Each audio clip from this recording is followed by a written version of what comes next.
Welcome to வாங்க ருசிக்கலாம் channel. இன்னைக்கு நம்ம வெண்டைக்காய் வச்சு ஒரு ரெசிபி பார்க்க போகிறோம். நார்மலாக நம்ம வெண்டைக்காயில் பொரியல், வதக்கல் இல்லைன்னா வெண்டைக்காய் ஃப்ரை பண்ணுவோம்.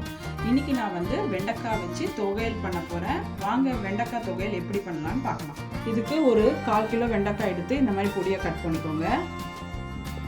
ஒரு 10லேருந்து 15 சின்ன வெங்காயம், ஒரு 10 பல்லு பூண்டு, ஒரு சின்ன தக்காளி பொடியாக நறுக்கினது. இந்த துவையல் செய்கிறதுக்கு ஒரு பேன் எடுத்துக்கோங்க. அதில் ஒரு டேபிள் ஸ்பூன் நல்லெண்ணெய் ஊற்றிக்கோங்க. நல்லெண்ணெயில் செஞ்சால் தான் நல்லா டேஸ்ட் கொடுக்கும். நல்லெண்ணெய் சூடான அப்புறம் ஒரு டேபிள் ஸ்பூன் உளுத்தப்பருப்பு, ஒரு டேபிள் ஸ்பூன் கடலைப்பருப்பு, டேபிள் ஸ்பூன் தனியா, இதெல்லாம் நல்லா பச்சை வாசனை போகிற வரைக்கும் கொஞ்சம் லேசாக ப்ரௌன் ஆகிற வரைக்கும் வதக்குங்க. இந்த அளவுக்கு பருப்பு வதங்கின அப்புறமா ஒரு 4 காஞ்ச மிளகாய் சேர்த்துக்கிறேன். உங்கள் காரம் எப்படியோ அந்த அளவுக்கு நீங்கள் சேர்த்துக்கோங்க. சேர்த்து அதையும் வதக்குங்க. 10 பல்லு சேர்த்துக்கோங்க. அப்புறம் பொடியாக நறுக்கின சிறு வெங்காயம் அதையும் சேர்த்துக்கிறேன். 15 நம்பர் சேர்த்து நல்லா வதக்குங்க. வெங்காயம் வதங்கின அப்புறம் அந்த சின்ன தக்காளி வச்சுருக்கல அதையும் சேர்த்துக்கிறேன். சேர்த்துட்டு இப்போ நல்லா வதக்குங்க. துண்டு புளி சேர்த்துக்கிறேன். தக்காளியும் புளியும் பார்த்து சேர்த்துக்கோங்க. நிறைய தக்காளி சேர்த்தா புளி கூட வேண்டாம். உங்கள் அளவு பொறுத்து தான். இப்போ இதை நல்லா வதங்கட்டும். தக்காளி மத்திய வரைக்கும் வதக்குங்க. இந்த அளவுக்கு வதங்கினா போகிறோம். சப்போஸ் உங்களுக்கு தேங்காய் வேணுன்றவங்க இந்த ஸ்டேஜில் தேங்காய் சேர்த்துக்கலாம். தேங்காய் சேர்த்தா ஒரு 2-3 நாள் தான் வச்சுக்க முடியும். தேங்காய் சேர்க்காமல் பண்ணிங்கன்னா நீங்கள் ஒரு 10 டேஸ் ஃப்ரிட்ஜில் வச்சு யூஸ் பண்ணிக்கலாம். ஸோ நான் இப்போ தேங்காய் சேர்க்காம தான் பண்ணுறேன். உங்களுக்கு வேணுன்னா நீங்கள் சேர்த்துக்கலாம். இப்போ நான் இதை ஆஃப் பண்ணிவிட்டு மிக்ஸி ஜாருக்கு மாற்றிக்கிறேன். அதே பேனில் ஒரு டீஸ்பூன் நல்லெண்ணெய் ஊற்றிக்கோங்க. இப்போ வெண்டைக்காவை போட்டு ஃப்ரை பண்ணி எடுத்துக்கலாம். இந்த வெண்டைக்காய் எவ்வளோ நேரம் ஃப்ரை ஆகணும்னா இதில் இருக்க அந்த ஜூசினஸ்லாம் போய் நல்லா ரோஸ்ட் ஆகிற மாதிரி வர வரைக்கும் நீங்கள் இதை நல்லா கிளறி இப்படி வதக்கிட்டே இருக்கணும்.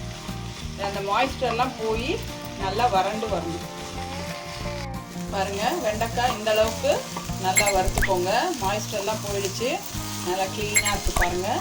இப்போ இதை நான் ஆற வச்சு அந்த ஏற்கனவே வறுத்து வச்சதோட மிக்ஸி ஜாரில் ட்ரான்ஸ்ஃபர் பண்ண போகிறேன். நான் இப்போ ஏற்கனவே வதக்கி வச்ச வெங்காய, தக்காளி, உளுத்தம்பருப்பு, கடலைப்பருப்போட இந்த வெண்டைக்காவையும் வதக்கி சேர்த்துக்கிறேன். எல்லாமே மிக்ஸி ஜாரில் போட்டு இதுக்கு தேவையான அளவு உப்பு சேர்த்துக்கிறேன். சேர்த்துட்டு நான் இப்போ நல்லா கொஞ்சம் குறன்னு இதை அரைச்சி எடுத்துக்கிறேன். பாருங்கள், தண்ணியே ஊற்றாமல் நான் இந்த மாதிரி பேஸ்ட்டாக அரைச்சி எடுத்துட்டேன். நம்ம ஒரு பேன் எடுத்துக்கோங்க. இப்போ நம்ம வெண்டைக்காய் துவையலை தாளிக்க போகிறோம். அதுக்கு 2 டேபிள் ஸ்பூன் நல்லெண்ணெய் ஊற்றிக்கோங்க. கொஞ்சம் ஆயில் எக்ஸஸாக ஊற்றிக்கோங்க. ஆயில் ஹீட் ஆகிடுச்சு. இப்போ ஃபஸ்ட்டு ஒரு டேபிள் ஸ்பூன் கடுகு போட்டுக்கலாம். 1 டேபிள் ஸ்பூன் 3 காஞ்ச மிளகாய் போட்டுக்கோங்க. கருவேப்பிலை. இப்போ நான் அரைச்ச வெண்டைக்காய் விழுத போட்டுக்கிறேன். இது நல்லா ஆயில் பிரிஞ்சு வர வரைக்கும் வதக்கணும். வெண்டைக்காய் குழப்பு தன்மை உடையது. என்னதான் நம்ம மிக்சியில் போட்டு அரைச்சாலும் அந்த ஆனியனோட போட்டு அரைக்கும் போது அது ஒரு மாதிரி இந்த மாதிரி பேஸ்ட் ஆகிடும். அந்த ஆயிலில் வதங்கும் போது அது தனியாக பிரிஞ்சு வரும்.